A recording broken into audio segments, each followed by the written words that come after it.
Hi everybody, I'm Danny Dancer. I am the Kidtropolis educator here at the Fort Bend Children's Discovery Center. And today's Educator Moment is sponsored by Fred and Mabel R. Parks Foundation. So as we get closer and closer to winter, you will notice it's starting to get a little colder outside. But here in Houston, we are still pretty close to the equator. All right, Texas is not that far away from the equator, which means even in winter it doesn't get that cold. As you get closer to the North Pole though, it gets really, really cold in the middle of winter, and even in summertime it's not nearly as warm as it is here in Sugar Land or the Houston area.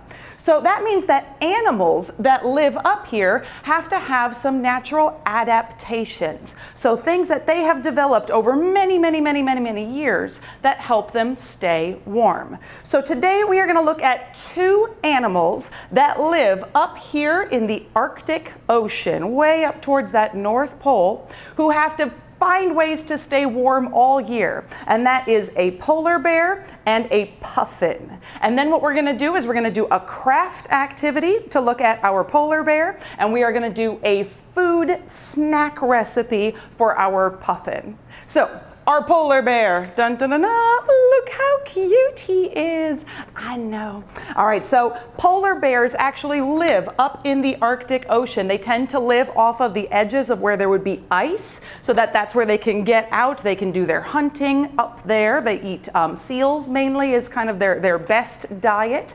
And they have a really good layer of fat under their fur that helps keep them warm. And then the fur itself also has oil on it, so that when they're in the water, their body is able to be better insulated from the cold. So they don't feel the cold as well because that barrier helps protect their skin. What we are going to do today for our craft is we are going to make an insulated cup, a cup that can keep your cold drinks cold and your warm drinks warm, and we're going to make it look like our friend the polar bear. For this craft, you will need a styrofoam cup, that's going to be our insulator, some googly eyes, and if you don't have those, you can also just use a Sharpie marker. We need a little puff ball, black puff ball is best, to be our nose of our polar bear. And then if you have them, you can use a couple of pipe cleaners or maybe just like a length of ribbon, because we're going to give our guy a scarf. And then some sort of glue you can use to attach these items to your cup. Craft glue works really well. You can use hot glue if you have an adult's help. All right, so first thing we're going to do is we're going to give our polar bear cup some eyes. So get a little craft glue on your googly eyes if you have them. And we're going to put one eye here and one eye right there. Super cute. Next, we need to give him a nose. Again, we're going to grab a little more craft glue. And boom. Oh, he's looking like a polar bear already. So cute. All right, let's give this guy some ears. We're just going to use our Sharpie for this. They have really small ears. So I'm just going to draw a very small ear and a second very small ear towards the top. And then we'll just give him a little mouth. I think he'll be smiling today. Look at him. He's so happy. All right, now because he is already doing a great job of keeping himself warm, but just to make him extra cute and festive, we're going to give him that scarf. And I'm going to twist my two different color pipe cleaners together so that he's wearing a fancy scarf.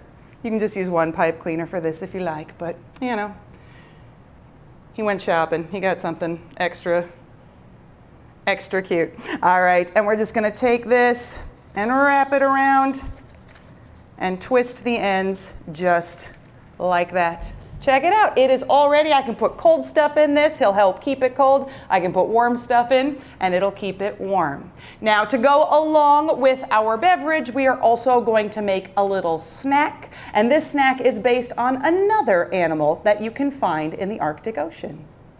The other animal we're going to look at today is the puffin, also so cute. This is actually a picture of an Atlantic puffin. It's one of 3 different subspecies of puffins. And this is a seabird. It's only about 12 inches long. But when it spreads its wings out, they get to be super duper long. But they don't use them for flying. They use them for swimming. They can fly a little, but it's not pretty. But they can swim really fast, and they can dive hundreds of feet under that cold, cold water, which helps them catch their food, things like fish and mollusks. And it has these feathers that also have kind of an oily covering to them, like a lot of birds that swim around in the water. A lot of them have that oil on, which also works as an insulator and helps keep them dry and warm. So for our puffin, we are gonna make a puffin-looking snack. And for this snack, you will need some chocolate. I'm using some Hershey bars. You can use chocolate chips, any kind of chocolate that you can melt in the microwave with an adult's help. You will need a banana, and then you will need either some orange M&Ms or like Reese's Pieces, something orange that's gonna be our beak and our feet of our puffin. So you will also need, for tools, you'll want a plate or some sort of surface that you can work on. You need a knife to cut your banana in half, so it can be just like a butter knife, and a spoon to stir. If you want to be really precise with your chocolate, because we're gonna have our little collar for our puffin here, you can also put some of your melted chocolate into a plastic bag if you have one of those as well. First step before you do any cooking, always wash your hands. Make sure you wash with soap and water for at least 20 seconds. I already did that. So I'm gonna go ahead and move on to our next step, which is getting our chocolate ready to melt. So for me, because I have them in these little individual packages, I'm gonna unwrap all of them, and I'm gonna put my bowl in the microwave, and I'm gonna take it out and stir it every 30 seconds or so, just so I don't burn any of the chocolate. I just need to do that until the chocolate is smooth and melted. All right, my chocolate is melted, and I went and put a little bit into a plastic bag so I'm ready when that step comes. Next thing I'm gonna do, peel my banana.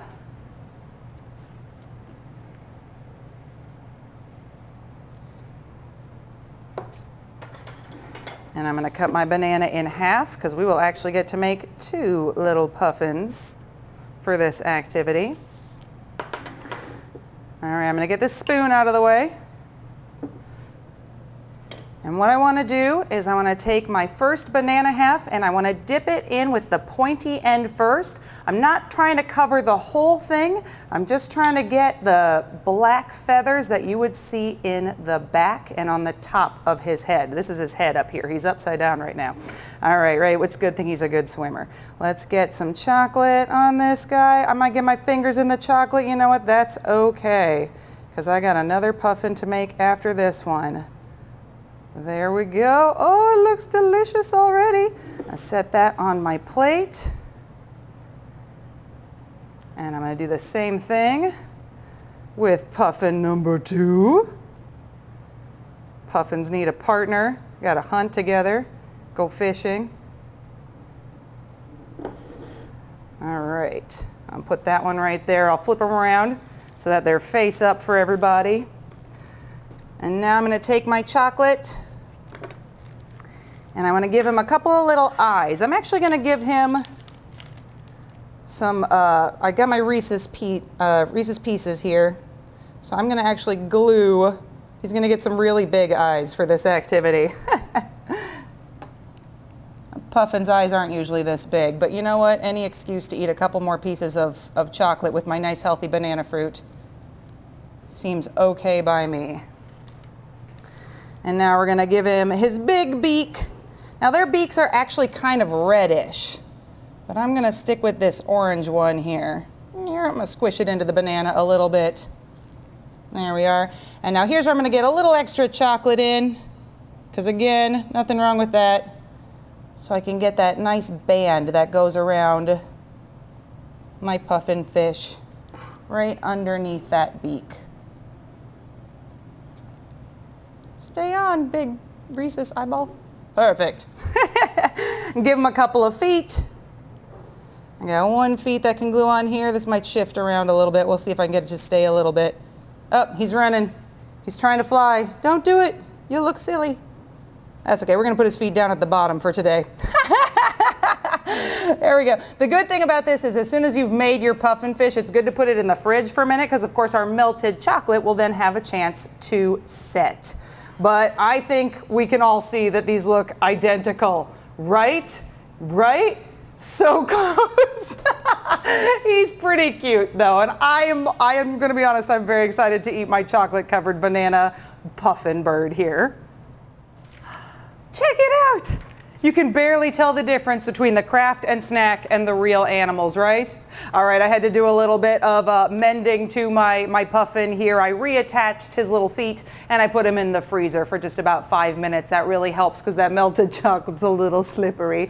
But this snack is ready to eat. I can get a nice cold cup of water to go with it, and I am all set. So thank you very much, everybody, for joining us for today's Educator Moment from Fort Bend Children's Discovery Center. I'm Danny. We'll see y'all later. Bye.